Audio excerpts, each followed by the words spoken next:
এই Amitabh Bachchan false, Amitabh Bachchan false এত লম্বা।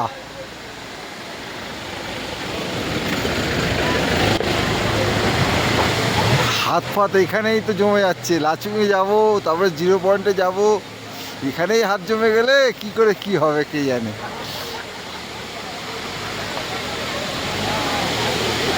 হাত পকেটে রাখছি, কিছু বুঝতেই পারছি না।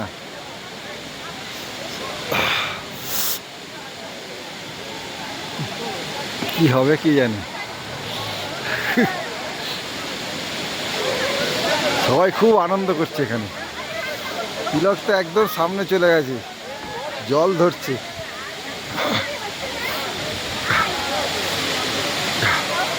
এই যে ছোট্ট করে নদীটা বেয়ে আসছে।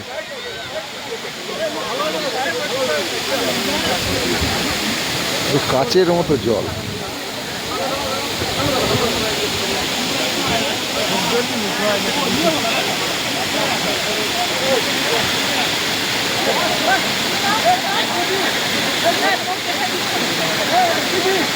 বারবার জলটা পড়ছে, দেখতে খুব সুন্দর লাগছে।